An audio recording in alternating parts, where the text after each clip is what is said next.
Hello and welcome to all our viewers in Nigeria and around the world to AM News on Global Television.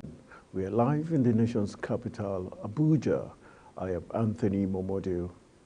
Oyo State government gave 7 days ultimatum to occupants and owners of illegally erected kiosks, containers, shanties and business operations to vacate the roadsides or face the full wrath of the law. The State Commissioner for Environment and Natural Resources, Abdul Majid Mubujola, gave the ultimatum during his visit to Ojo community in Akinyele local government area of the state. Mubujola, who said the activities have been constituting nuisance to public health, added that the act has been causing unwarranted obstruction of free flow of traffic, passerbys and vehicles, contrary to the Environmental Sanitation Regulation 2013.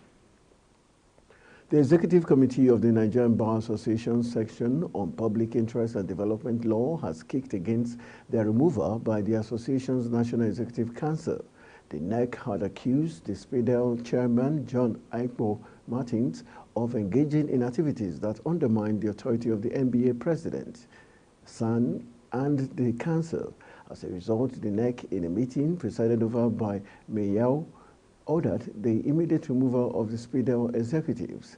The NEC also ordered the immediate withdrawal of the cases instituted by SPIDEL and directed a probe to unravel the circumstances leading to the filing of such suits without the NEC's approval. Following the strategic forum on achieving safer schools in Nigeria and the introduction of the Standard Operating Procedure Manual for Safe School Project on August 9, 2023, the Inspector General of Police, Kayode Agbetuku, has unveiled state-of-the-art security equipment, as well as commenced a training program for state coordinators of the school's protection squad and selected divisional police officers nationwide. The police IG stated that the launch is in a bid to reinforce the program for viability in achieving the National Action Plan for Schools Protection. Kikelo Mokere has details. As part of the mandate of the Nigerian Police Force to ensure the security of lives and properties in the country, the Inspector General of Police says the official unveiling and launch of the training program marks a significant step forward by the force in the commitment to safeguard the education system, children and young ones by fostering a secure and conducive learning environment across the country. The IGP emphasized his training program aimed to equip state coordinators and divisional police officers from all 36 states and the FCT with a comprehensive knowledge on the police role in the national plan for the school safe in Nigeria by facilitating the development of a strategic roadmap for the force collaboration with the various stakeholders to secure the children's learning environment while optimizing human and material resources of the force to tackle crimes, particularly those targeting education institutions. This squad will operate in support of the Schools Protection Squad to ensure our educational facilities remain free from danger and unwelcome incidents. Recognizing that our success hinges on our ability to prevent and effectively respond to critical incidents, the police will continue to work harmoniously with all relevant security agencies and stakeholders, especially our host communities, to confront the challenge of school attacks head-on. It is essential that we strive to preserve the confidence and trust of the communities we serve. The National Coordinator Financing Safe School, Alima Ilia, noted that the capacity of security personnel, school hosts communities, critical stakeholders, students and staff of schools will be built to help them all fit into the national plan itself and play their respective roles. Also, the capacities of schools host communities and critical stakeholders, including local vigilantes, hunters groups, retired security personnel, traditional and religious leaders would also be integrated into the security architecture, precisely in the area of intelligence gathering, aimed at providing support in securing schools and peoples. Very importantly, the The capacities of students and staff of schools will be built to help them fit into the plan itself and play their own role. Additionally, efforts will be made to create public awareness and attract public support for this noble cause. The Inspector General of Police applauded the Federal Ministry of Finance, Budget and National Planning for spearheading the Financing Safe School National Plan and all who have contributed to reaching the current milestone in the program, noting that their invaluable efforts are vital to the country's progress, while tasking officers nominated for the capacity building training to leverage on the training to boost the effect of the school protection squad in their respective commands. Kike Lomo Okeri, Global Television News. Operatives of the National Drug Law Enforcement Agency, NDLEA, have intercepted a 40-year-old businessman, Ejike Chibuike Solomon, with 1.45 kilograms of cocaine concealed in his luggage while attempting to board an Ethiopian airline flight number 950 to Vietnam via Addis Ababa, Ethiopia, from the Nnamdi Azikiwe International Airport, Abuja. Following his arrest, NDLEA officials subjected him to thorough search and in the process discovered the illicit substance was factory fitted in his bag. Queen Agaba has the rest of the story. In his statement, the suspect claimed he was on a business trip to Vietnam.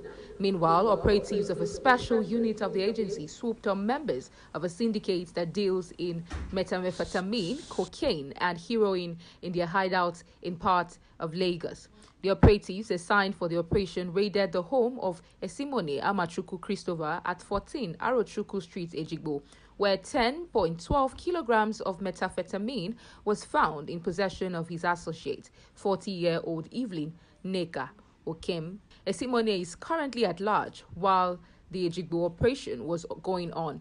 Another set of officers were simultaneously busy in the residence of another member of the syndicate, 45-year-old Ebele Edwin Iwegbunam, located at plot 1604 Close D, 4th Avenue, Festac Town, Lagos, where they arrested him and recovered 429.5 grams of cocaine and 7 kilograms of heroin.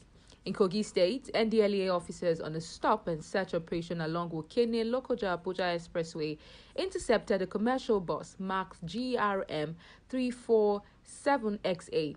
Burn conveying 28 compressed blocks of cannabis sativa weighing 11 kg, 100 bottles of codeine-based cough syrup, and 500 tablets of diazepam, all concealed in 3 plastic drums covered with cattle fat, heading to Jos Plateau State. While operatives in Ogun State also recovered 169 kg consignment of cannabis abandoned in a truck at Shagamu Tollgate, their counterparts in Lagos seized 25 cartons of tramadol containing 325,000 pills in Ikeja. A suspect, Abdullahi Garba Khalil, 42, and 2,745,000 capsules of pregabalin recovered from him at Singer Market, Sabongari area of Kano, were handed over to the Kano State Command of NDLEA by the Department of State Security, DSS. Another raid was carried out at the abandoned Eyimba Hotel, Ogbo Hill, Aba, where illicit substances were seized and suspects arrested with the same zeal. The various commands of the agency across the country continued with the war against drug abuse advocacy campaign in the past week. Chairman, Chief Executive Officer of NDLEA, Brigadier General Mohammed Marwa, retired, applauds the special units and their counterparts in all the commands across the country for intensifying their WADA advocacy lectures, as well as outstanding feats in the past weeks. Queen Agaba reporting for Global Television. Men of the Plateau State Police Command have cordoned off the road leading to the State House of Assembly complex within the Jos Metropolis. The spokesman for the command, Alabo Alfred, who confirmed the development, said the development was meant to prevent a breakdown of law and order in the state. At the gate of the assembly complex located along the John Simich Road, supporters of both the sacked 16 PDP lawmakers and the APC lawmakers who were yet to be sworn in following the Court of Appeal judgment besieged the area. The Niger Customs Service has commenced the sale of seized food items to vulnerable Nigerians to address the hunger across the country. The Comptroller General of the service, Adewale Adeniyi, has said the customs boss stated these on the floor of the House of Representatives during the sectoral debate series, which also had in attendance the Minister of Agriculture and Food Security, Abubakar Kyari. According to Adeniyi, President Bola Tinubu has directed that food items produced in Nigeria and seized at the Nigerian land borders be sold directly to vulnerable Nigerians to ease the challenge of hunger in the country. Troops of the Nigerian army have killed a notorious terrorist leader, Mekusa, who is reported to be the second in command in the hierarchy of terrorists in Katsina State under the leadership of another terrorist known as Modi Modi. This was disclosed in a statement by the Director of Army Public Relations, Major General Onyema Nwachukwu. According to the statement, the soldiers gunned down Mekusa alongside 3 other terrorists in a shootout on Monday, March 4, 2024, during a counter-insurgency operation in the Korofi and Safana local government areas of the state.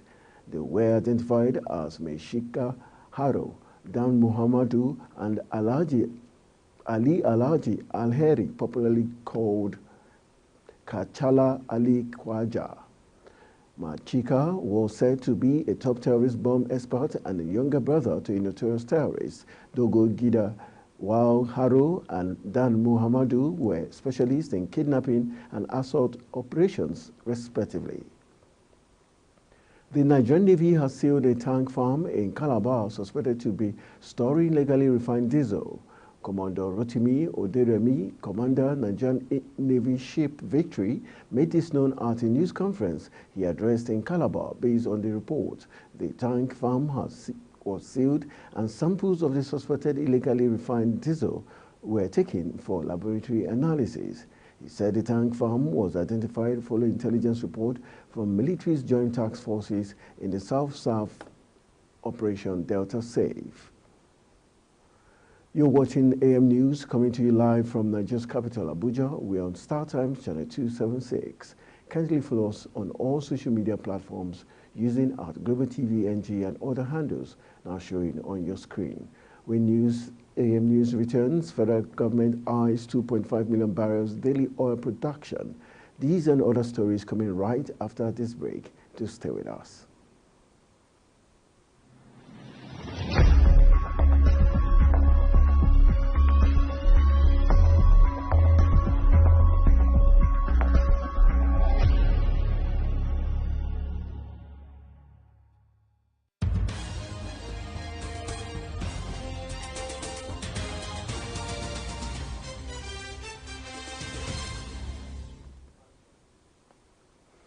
Welcome back from the break. This is Global Television bringing you live broadcast of AM News. Thank you for staying with us. On the foreign scene, Tedros Ghebreyesus says the agency's visit over the weekend to Al-Wada and Kamal Adwan hospitals were the first since early October. A lack of food resulted in the death of 10 children and severe levels of malnutrition, while hospital buildings have been destroyed. The Hamas-run health ministry in Gaza reported that at least 15 children had died from malnutrition and dehydration at the Kamal Adwan hospital. A 16th child died on Sunday at a hospital in the southern city of Rafah, the Palestinian official news agency Wafa reported on Monday. A Russian patrol ship has been sunk in the Black Sea after being attacked by sea drones, according to Ukrainian intelligence. The Sergei Kotov was allegedly hit in the early hours of Tuesday morning. Ukraine's military intelligence service said the Black Sea Fleet ship suffered damage to the stern as well as right and left sides. Ukrainian intelligence official Andrei Yusov told Ukrainian broadcaster RFERL sailors on board had been killed and injured. A quick look at business. The Economic and Financial Crimes Commission indicted banks as being linked to about 70% of the financial crimes in Nigeria. EFCC's chairman, Olaolu Kayode, disclosed this while speaking in Abuja at the 2023 annual retreat and general meeting of the Association of Chief Audit Executives of Banks in Nigeria.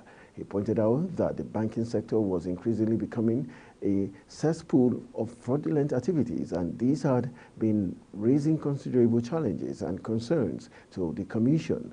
Olukayode, who was represented by the Director of Internal Audit, EFCC, Idowu Akpejoye, said there was a need for concerted efforts by relevant authorities and professionals, especially audit executives, to prevent and tackle issues of fraudulent practices in the sector. Former President Olusegun Obasanjo on Monday advised that Nigeria should approach the government of Zimbabwe for a solution to the current all-time high inflation in the country.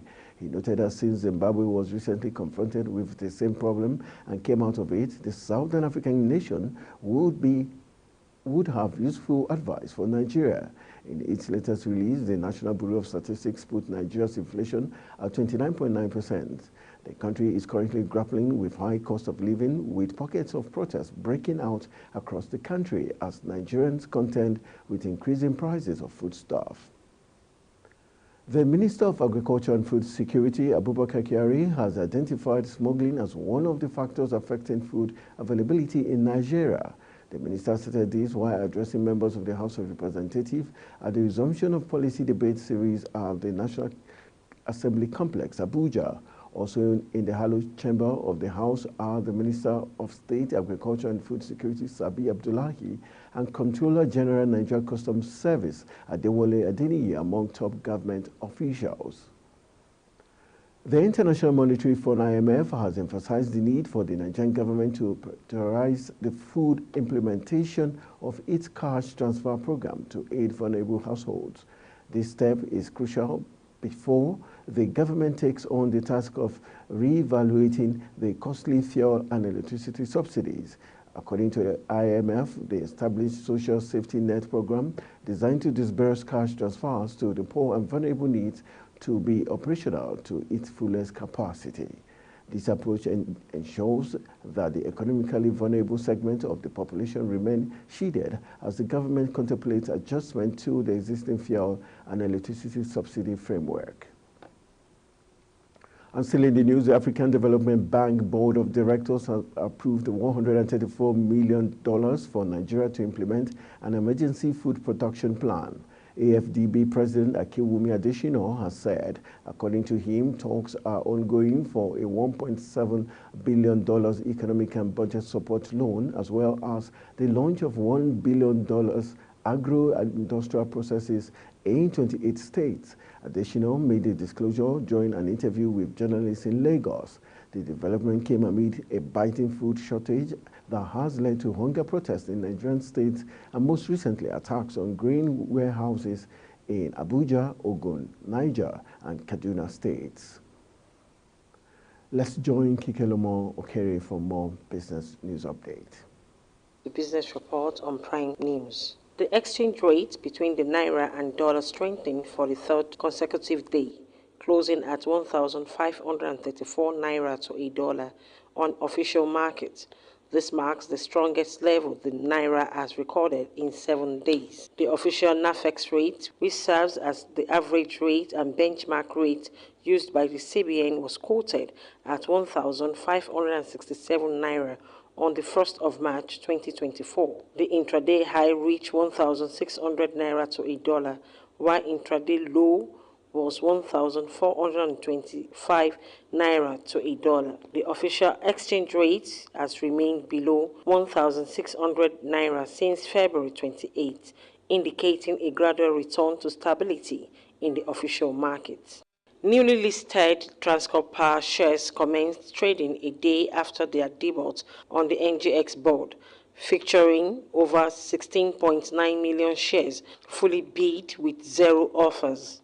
This development underscores the demand for the new power company, which concluded trading on Monday with a 10% increase, bringing its market valuation near to 2 trillion naira. At the facts behind the listing presentation on Monday, company MD CEO Peter Ikenga promised more shares will be available for investors to purchase on Tuesday. The highest bid price was approximately 294 Naira per share, indicating that the stock is likely to close with another 10% gain. Its parent company, Transcorp Group, also experienced significant interest, recording over 176 shares fully bid with no offer as investors recognized an opportunity in what they perceived as an undervalued company.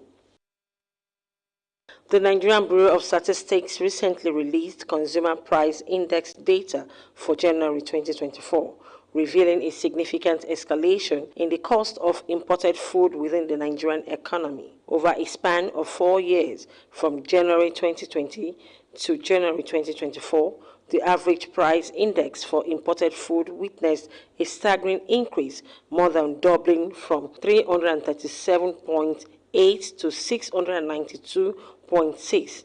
This marks an unprecedented rise of 105.03% in the period under review. The CPI, a critical economic indicator, measures the average change over time in the price paid by the urban consumers for a market basket of consumers' goods and services, including food. The leap in the index for imported food from 337.8 in January 2020 to 692.6 in January 2024 underlined substantial inflationary pressure in the food sector.